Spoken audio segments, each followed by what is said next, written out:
স্বস্তির ঈদযাত্রায় পথে পথে উৎসবের আমেজ, শেকড়ের টানে বাড়ির পানে নগরবাসী। ঈদযাত্রার খবর জানাতে বিমানবন্দর রেল স্টেশনে আছেন রিপোর্টার আলামিন তুষার। সদরঘাট লঞ্চ টার্মিনালে মাহাদ ইসলাম যুব এবং চন্দ্রায় আছেন মেহেদি হাসান। সরাসরি প্রথমেই যাচ্ছি তুষারের কাছে। তুষার,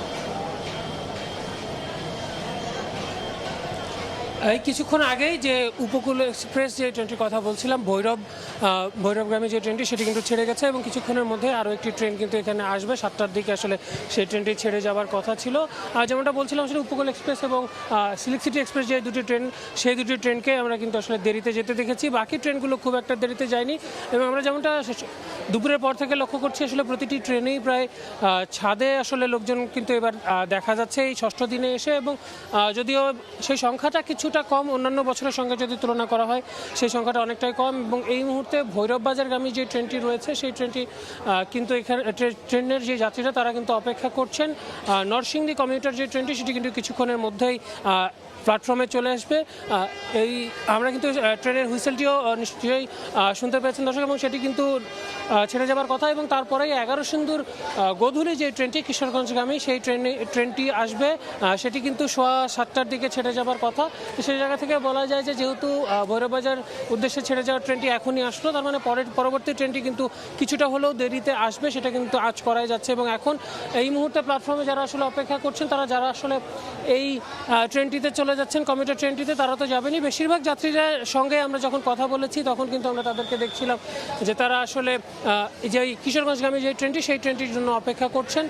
তো এই ছিল এখান থেকে, অর্থাৎ বিমানবন্দর থেকে রেলপথে ঈদযাত্রার খবর আমার কাছে। এখন আমরা চলে যাব নৌপথের ঈদযাত্রার খবর জানতে। সেখানে আছেন সহকর্মী মেহেদি ইসলাম ধ্রুব।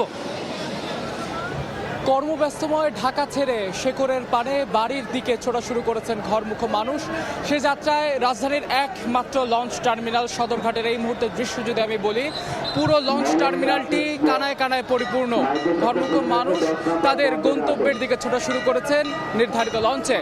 আমি একটু আপনাদের জানিয়ে রাখি, বিআইডব্লিউটি এর সঙ্গে কথা বলে যেটা জেনেছি, গতকাল রাত 12টা থেকে এখন অবধি প্রায় 70টিরও বেশি লঞ্চ এই টার্মিনাল ছেড়ে চলে গিয়েছে এবং প্রায় 70টির বেশি লঞ্চ এই টার্মিনালে এসে ভিড়েছে। এবং আরেকটি বিষয় একটু জানাতে চাই যে এই ঈদ উপলক্ষে কিন্তু বরিশাল রুটে একটি নতুন লঞ্চ সংযুক্ত হয়েছে।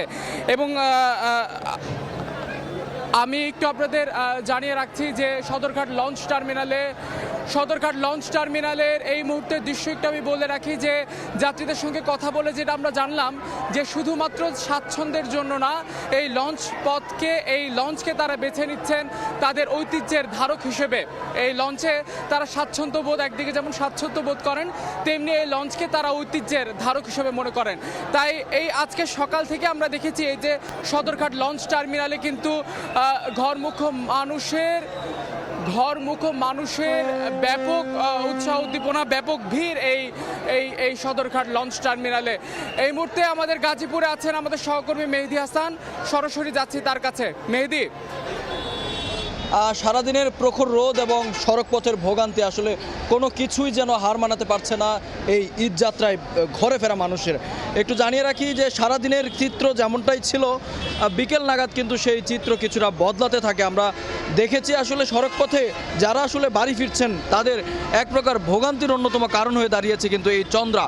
বিশেষ করে যদি বলি, রাজধানী থেকে ছেড়ে আসা গাড়িগুলো উত্তরবঙ্গে যাওয়ার পথে আসলে এই চন্দ্রাতেই কিন্তু মূলত তাদের ভোগান্তি পোহাতে হচ্ছে। একটু জানিয়ে রাখি যে এই সড়কটিতে কিন্তু এই মাঝপথে, অর্থাৎ এই চন্দ্রা অংশেই কিন্তু বিপুল সংখ্যক যাত্রী আসলে অপেক্ষা করতে থাকেন এবং আমরা দেখেছি সেই পরিমাণে কিন্তু যানবাহন এখানে নেই, যার ফলে কিন্তু যেভাবে পারছেন ঝুঁকি নিয়ে আসলে শেষবারের মতো হলেও চেষ্টা করে আসলে বাড়িতে যাচ্ছেন, নিজের প্রিয়জনদের সাথে ঈদ উদযাপন করবেন।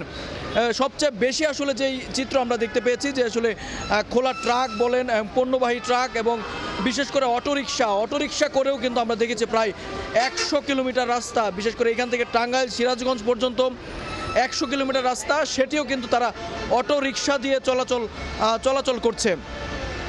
এর বাইরেও একটু জানিয়ে রাখি আইন শৃঙ্খলা বাহিনীর সব সব ধরনের নিরাপত্তা আসলে নেওয়া হয়েছে যাত্রীদের সুযোগ সুবিধা বিবেচনায়, এবং আইন শৃঙ্খলা বাহিনীর পাশাপাশি কিন্তু ভলান্টিয়ার বেশ ভলান্টিয়ার সংখ্যাও কিন্তু আমরা দেখেছি। তো এই ছিল গাজীপুরের চন্দ্রা থেকে ঈদযাত্রার সবশেষ তথ্য আমার কাছে। বিমানবন্দর রেলওয়ে স্টেশন, গাজীপুরের চন্দ্রা এবং সদরঘাট লঞ্চ টার্মিনাল থেকে সহকর্মীরা জানাচ্ছিলেন ঈদযাত্রার খবর।